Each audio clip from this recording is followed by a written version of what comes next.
آج ہم بات کریں گے کراچی شہر میں ہونے والے ایک ہائی پروفائل کیس کے حوالے سے۔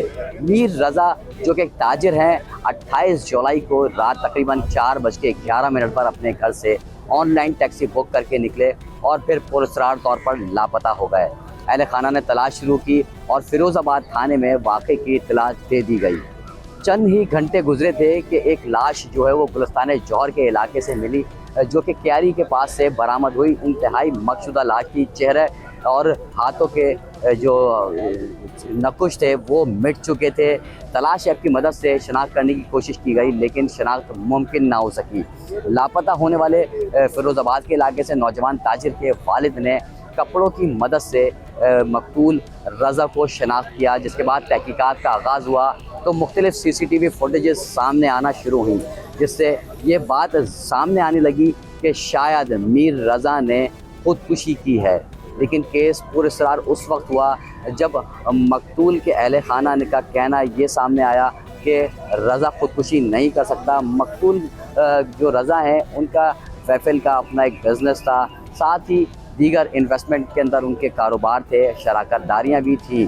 تو والد کا کہنا یہ تھا کہ کاروبار جو ہے اس کے اندر لین دین کا معاملہ ہو سکتا ہے لیکن میرا بیٹا خودکشی نہیں کر سکتا۔ شہر کے مختلف مقامات پر احتجاجی دھرنے دیے گئے، احتجاج کیے گئے اور اس کے بعد ہم نے یہ دیکھا کہ جو میڈیکل لیگل رپورٹ سامنے آئی جس میں doctor Sumaiya Karachi police surgeon نے یہ کہا کہ یہ شک و شبہات کا شکار ہے۔ 14 ایسے پوائنٹ سامنے لائے گئے جس کے اندر یہ کہا گیا کہ یہ جو ہے تفتیش اور جو میڈیکل لیگل رپورٹ ہے یہ مکمل نہیں ہے، جس میں سر کا معائنہ ہے، کھوپڑی کا کھال ہٹانا، اس کے ساتھ ساتھ جس جگہ بولٹ فائر ہوتی ہے اس جگہ کے نمونے حاصل نہیں کیے گئے، ایکسرا نہیں کیا گیا۔ اور پولیس تفتیش کے اندر ایک اہم نقطہ سامنے رکھا گیا کہ جس جگہ سے ڈیڈ باڈی ملی وہاں پر مکمل طور پر تصاویریں جو ہے وہ حاصل نہیں کی گئیں۔ پول کی تلاش شروع کی گئی تو 10 روز کے بعد پولیس کو جائے وقوع سے صرف 2 فٹ کے فاصلے پر پول بھی مل گیا۔ مختلف CCTV فوٹیج سامنے آئیں جس میں یہ دیکھا گیا کہ میر رضا جاتے ہوئے گلستان جوہر بلاک 1 کے قریب شادی ہال کے ایک CCTV کیمرے سے ایک فوٹیج سامنے آئی جس میں دیکھا گیا کہ کچھ روشنی سی چیز انہوں نے اپنی جیب سے نکال کے دیکھی، جس کے بارے میں یہ کہا جا رہا ہے کہ وہ موبائل فون تھا۔ مقتول کی جو ایپل واچ تھی، اسمارٹ واچ ہے، اس واچ کی مدد سے کچھ میسیجز بھی سامنے آئے۔ اسی طرح پولیس نے آن لائن ٹیکسی ڈرائیور کا بیان ریکارڈ کیا اور دیگر جو مقتول کے جو منگیتر ہیں ان کا بھی بیان ریکارڈ کیا گیا۔ اس تمام صورتحال کے حوالے سے آج ہم آپ کو اپنے پروگرام میں تمام چیزیں بتائیں گے اور دکھانے کی کوشش بھی کریں گے، ساتھ ہی مقتول کے جو بیانات، مقتول کے والد کے جو بیانات ہیں وہ بھی سامنے رکھیں گے اور ان کے وکیل جو جبران ناصر کا کہنا رہا ہے کہ اس کیس میں کہاں کہاں پولیس نے تفتیش میں کوتاہیاں کی ہیں وہ سب بھی سامنے رکھیں گے۔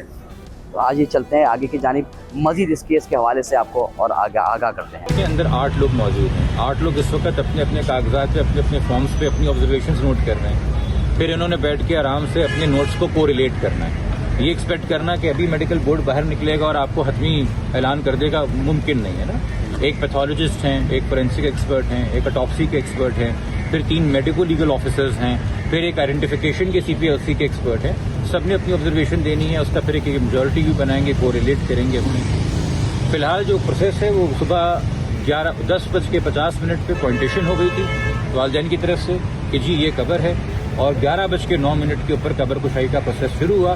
آج کے پروگرام میں آپ نے دیکھا کہ کس طرح سے اس سارے کیس کو، جو یہ پراسرار کیس تھا، اس کی انویسٹیگیشن میں کیا سامنے آیا، ساتھ ہی جو ایڈوکیٹ جبران ناصر ہیں ان کے طرف سے جو قبر کشائی کی درخواست جمع کرائی گئی تھی، اس کے بعد اب ہم نے دیکھا کہ قبر کشائی آج جو ہے وہ مکمل کر لی گئی ہے۔ قبر کشائی کے بعد پوسٹ مارٹم کیا گیا، جسم کے مختلف حصوں سے نمونے حاصل کیے گئے، گن پاؤڈر اور تشدد کے نشانات کو دیکھنے کے ساتھ ساتھ جو گن شاٹ تھا اس کی بھی باریک بینی سے جانچ کی گئی ہے۔